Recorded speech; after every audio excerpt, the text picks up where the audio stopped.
नमस्कार। Janaki FM 106 megahertz Janaki समाचार में अपने के स्वागत है। इस बीएन ठाकुर से सुना जाओ समाचार। एक मिनट मुख्य समाचार।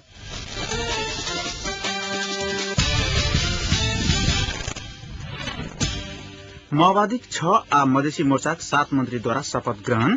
पत्नी के हत्या का फरार अभियुक्त धनुषा पुलिसक नियंत्रण में। देश के नमूना गृहमंत्री बैंक देखाव। गृहमंत्री का छेदारक दावी। आ देहरादून में बस दुर्घटना कम से कम 40 गोटे की मृत्यु।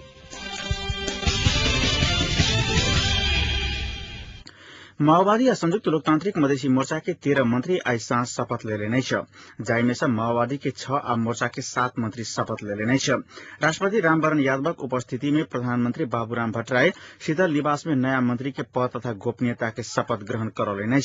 भाद्र 11 गते मधेसी मोर्चा के समर्थन में प्रधानमंत्री में निर्वाचित भेल भट्टराय दोसर दिन अपना बाद मोर्चा के दिशा विजय कुमार गसेदार के उप प्रधान एवं गृहमंत्री के शपथ खोने छलैथ। प्रधानमंत्री भट्टराय माओवादी उपाध्यक्ष नारायण काजी श्रेष्ठ के उप प्रधान तथा परराष्ट्र मंत्री में शपथ करौलेने। वरिष्ठ उपाध्यक्ष मोहन वेद समूह चाबी प्रकरण समाधान नहीं होब धर सरकार में सहभागी नहीं होब के आह्वान लेला बाद श्रेष्ठ प्रधान तथा परराष्ट्र मंत्री में नियुक्ति भेल छथि। एहि मंत्रालय के लेल वेद निकट सीपी गजरेल के नाम ऐसा आगू तय कयल गेल छल।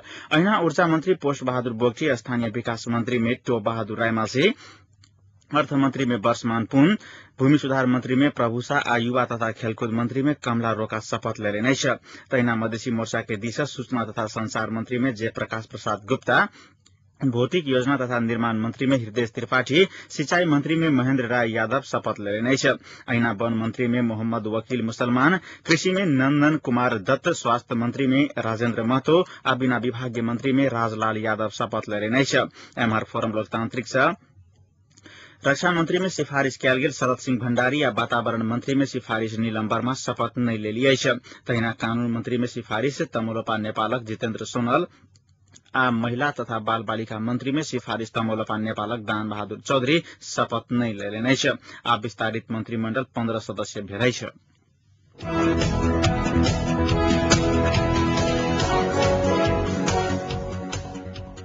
धादिङ के कलेरी गाविस वार्ड नंबर 1 रामकुआ स्थित ग्रामीण सड़क में मिनी ट्रक उनटला से 4 गोटे के घटनास्थल में मृत्यु भेल।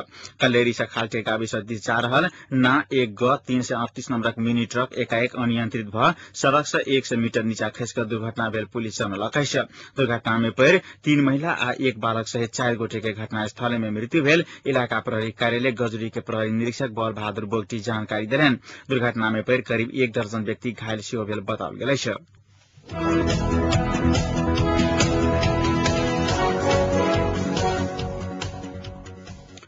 अपन पत्नी के हत्या कर फरार एक अभियुक्त के धनुषा पुलिस जनकपुर से नियंत्रण में लेलक। अपन पत्नी बेबी झा के हत्या करे के आरोप में पुलिस जनकपुर नगरपालिका वार्ड नंबर 9 रहनिहार अरुण झा उपनामक 35 वर्षक अरविंद्र कुमार झा के गिरफ्तार केलक। काल्हि दोपहर रामानंद चौक से गिरफ्तार झा के जिला प्रहरी कार्यालय धनुषा आई पत्रकार सम्मेलन कऽ सार्वजनिक केलक। पुलिसक अनुसार अपन पत्नी बेबी झा के गर्दन दाबि के हत्या केला बाद विभत्स तरीका से शव के टुकड़ा टुकड़ा कर अभियुक्त झा जनकपुर नगरपालिका वार्ड नंबर 8 स्थित मध्य सागर नामक पोखरी में फेंक देने छल। हत्या के 4 दिन बाद चैत 23 गते 2टा बोरा में बांधल अवस्था में शव के टुकड़ा स्थानीय वासी के सूचना के आधार पर पुलिस के बरामद भेल छल। मोहतरी जिला के बनौटा नैहर रहल बेबी झा के नैहर के सदस्य सब साड़ी के आधार पर पहचान केने छल पुलिस जनौलक। घटना के बाद एकटा बेटा आ एकटा बेटी के धनुषा कुमरौड़ा स्थित अपन दीदी संग रह क भारतक दिल्ली फरार भेल झा पुलिस समक्ष बयान देलक। दहेज के कारण झा अपन पत्नी के हत्या केने प्रारंभिक अनुसंधान से बुझबा में आयल पुलिस जनौलक।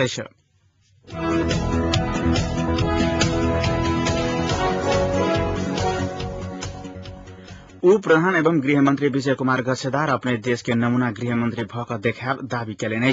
आई मंत्रालय में संचारकर्मी सब संग बातचीत करैत गसेदार गृह प्रशासन के चुस्त दुरुस्त आ भ्रष्टाचार मुक्त बनावे के प्रतिबद्धता जनौलनि। पुलिस प्रशासन भीतर भऽ रहल कोनो हस्तक्षेप अपना के सहन नहीं हाथ कहैत ओ गृह प्रशासन के राजनीतिक हस्तक्षेप से पूर्ण रूप में मुक्त बनाए बतौलनि। अपने कहियो राजनीतिक हस्तक्षेप नहीं करब आ अन्य करब वाला हस्तक्षेप सेहो मान्य नहीं हाथ हुन कहब छलनि। शांति सुरक्षा कायम कर पुलिस के 24 घंटा परिचालन कयल जात कहैत गृहमंत्री गसेदार जल्दी देश के शांति सुरक्षा संबंधी कार्य योजना सार्वजनिक करे के जानकारी देलनि। ओ पुलिस सेवा के निष्पक्ष बनाब प्रहरी सेवा आयोग के निष्पक्ष बनाए बतौलनि।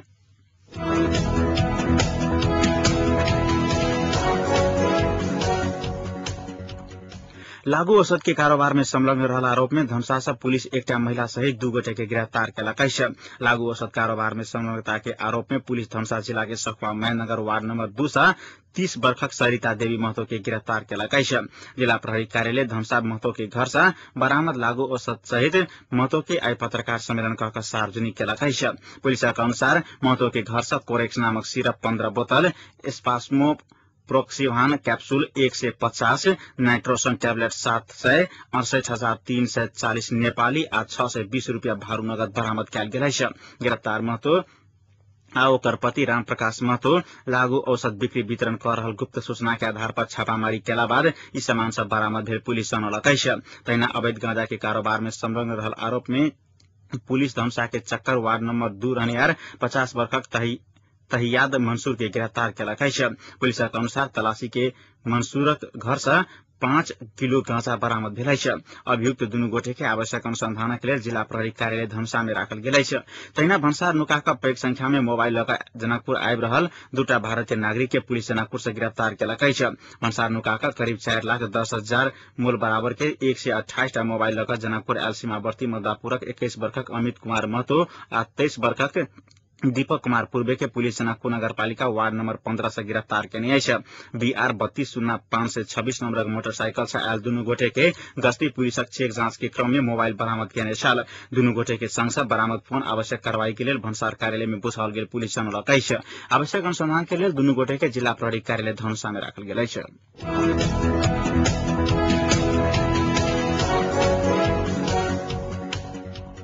जनकपुर रेलवे के स्टेशन में कार्यरत 2टा स्टेशन मास्टर कुल्ली मजदूर सबसे अवैध रूप में रकम वसूल कर रहल आरोप लगौलक अछि।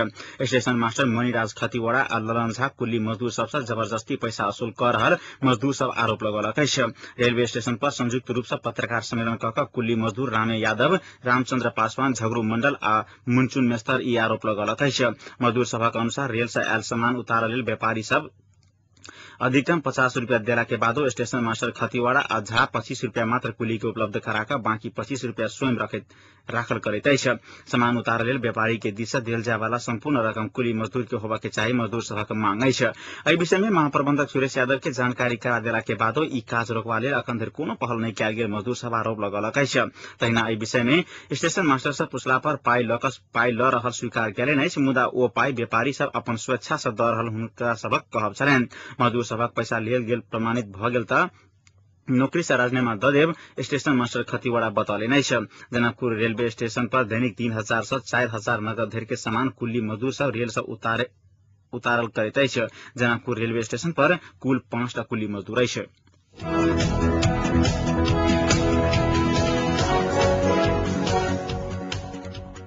सामुदायिक मेलमिलापकर्ता समाज नेपाल धनुषाक प्रथम जिला अधिवेशन से 11 सदस्य नव कार्य समिति चयन कयल गेल अछि।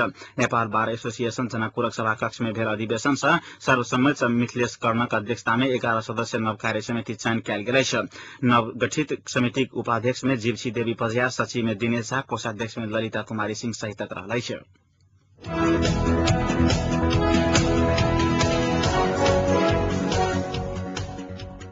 अस्थायी शिक्षक आंदोलन जिला कार्य समिति धनुषा नव कार्य समिति गठन केलक अछि।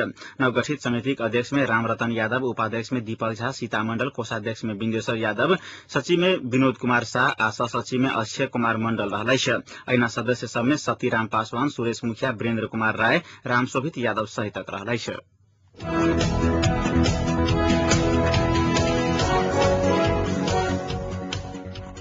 श्री धर्म संस्था रामस्वरूप शाह रामसागर शाह जनकपुर द्वारा SLC में उच्च अंक लावा वाला विद्यार्थी सबके आई एक समारोह के बीच सुनौलो प्रमाण पत्र देल गेल अछि।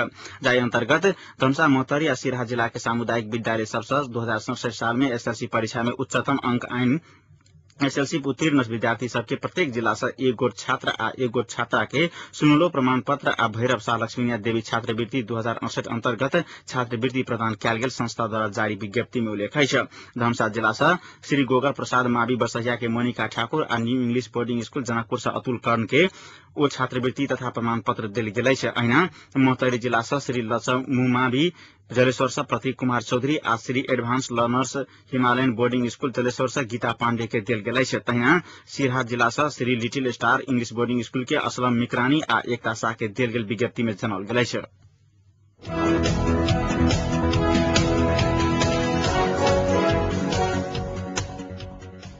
नेपाली कांग्रेसक सभापति सुशील कोइराला अन्तर्राष्ट्रिय कम्युनिस्ट आन्दोलन रिम आ कम्पोसा के उकसाहट में माओवादी में शान्ति आ संविधान विरोधी शक्ति हावी भेल आरोप लगौले नै छ।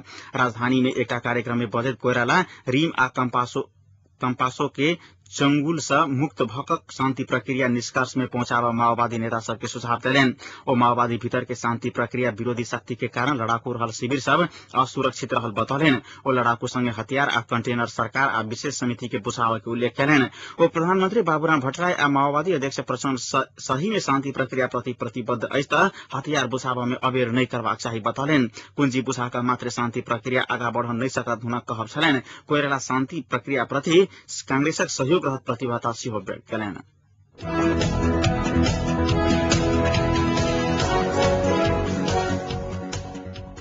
एमाले महासचिव ईश्वर पोखरेल कंटेनर के कुंजी विशेष समिति के बुझौला से खुशी मनावे के आवश्यकता नहीं रहल बतौले नै छ। जाधेर हथियार सरकार के नहीं बुझाओल जाए ताधेर शांति प्रक्रिया पूरा नहीं हाथ स्पष्ट करत कुंजी बुझाउने प्रति खुशी तर्फ मीडिया बेसी आगा रहलो बतौले नै छ। दोलखा के चरीकोट में प्रेस चौतारी नेपाल आयोजना केने पत्रकार भेटघाट में ओ हथियार रहल कंटेनर के कुंजी बुझाव के काज के मीडिया पैघ घटना बुझने कई व्यंग सेहो केले नै छ। पोखरेल माओवादी अपने सरकारक कार्यकारी भेल समय हथियार राज्य में सौंपल जा सकल तखन मात्रै खुशी सार्थक हाथ बतौलेन। सरकार हथियार बुझके आ शिविर खाली करावे के दुटा काज भेल तखन मात्रै शांति प्रक्रिया के मूलभूत काज निष्कर्ष में पहुंचत हुनक कहब छलैन।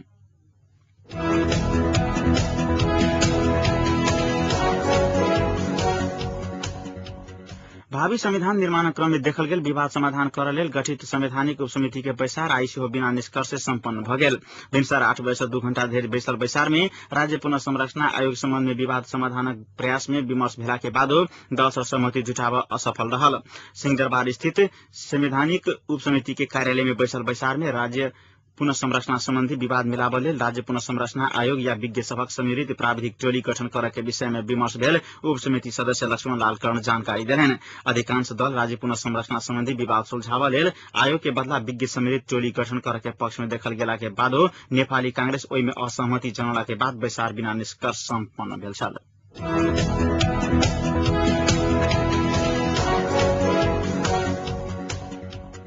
2.5 महीना से बंद उद्योग खुलावे के मांग करते मोरंग टंकी सिनवारी स्थित सूर्य नेपाल गार्मेंट के मजदूर सब आई कोशी राजमार्ग में आधा घंटा चक्का जाम के रखे छै।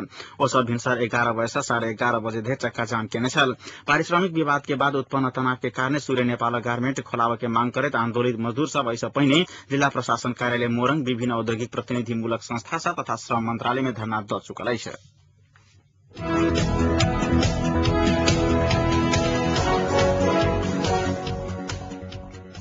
दिल्ली के रामलीला मैदान पर अनशन क अपन गांव रालेगन सिद्धि घुरल अन्ना हजारे के जेड श्रेणी के सुरक्षा व्यवस्था देल गेल अछि। मुदा अन्ना जेड श्रेणी के सुरक्षा लेबा से पहिने किछ शर्त रखने छलैथ। हुनकर शर्त में सुरक्षाकर्मी के बिना हथियार रह के आ लगातार संगे नहीं रह के छल। अन्ना के सुरक्षा में 4टा सशस्त्र सुरक्षाकर्मी आ 2टा निजी सुरक्षा अधिकारी 24 घंटा खटल रहत। ऐसा पहिने अन्ना के सुरक्षा के लेल सादा पोशाक में 2 गोटे सशस्त्र पुलिसकर्मी के लगाओल गेल छल।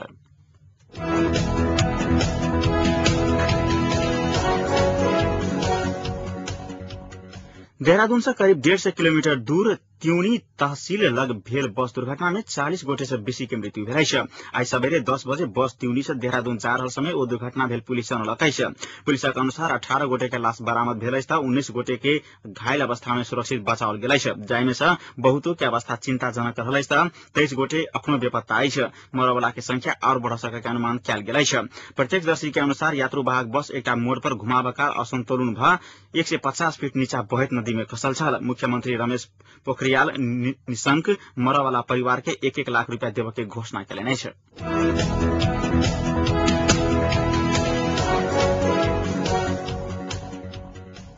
लीबिया में राष्ट्रीय अंतरिम परिषद के सहयोग सैनिक कर्नल गद्दाफी के गढ़ वाला इलाका दिस आगू बढ़ रहा है। गद्दाफी के समर्थक के गढ़ मानल जाय वाला बानी वालिद शहर में 3 दिन से लड़ाकू प्रवेश केने अछि। समर्थक सबसे कहल गेल अछि कि तो वो आत्मसमर्पण करे या हमला के लिए तैयार रहे। विशेष सूत्र के अनुसार गद्दाफी के परिवारक सदस्य अखनो एहि शहर में भ सकैत अछि। मुदा गद्दाफी के बारे में अखन धरि कोनो जानकारी नहीं भेट सकल अछि। एहि बीच अंतरिम परिषदक प्रमुख मुस्तफा अब्दुल जलील बतौलनि जे एहि शहर में मानवीय सहयोग देल जा रहल अछि आ लीबिया में पुनर्स्थापन तथा सुरक्षा प्रदान करय के प्रक्रिया शुरू भ चुकल अछि।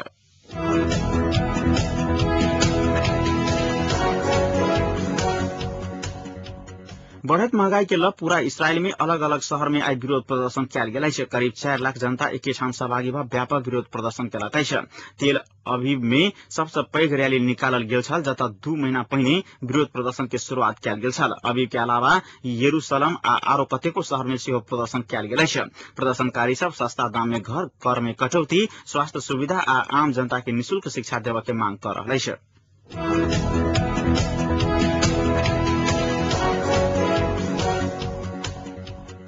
आब एखनक तापक्रम जनकपुरक एखनक तापक्रम 33 डिग्री सेल्सियस अछि।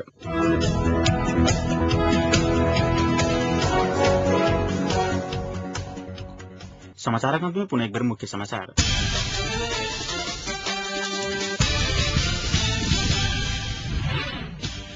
माओवादी 6 आ मधेसी मोर्चाक 7 मन्त्रीद्वारा शपथ ग्रहण। पत्नी के हत्या का फरार अभियुक्त धनुषा पुलिसक नियंत्रण में। देश के नमूना गृहमंत्री बनिकर देखायब, गृहमंत्री गच्छेदारक दावी। आ देहरादून में बस दुर्घटना, कम से कम 40 गोटे के मृत्यु।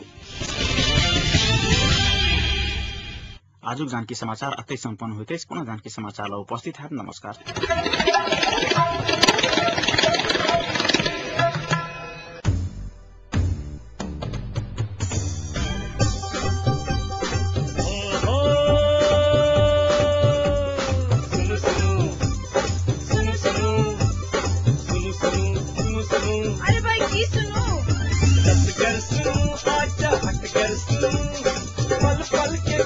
घर बैसल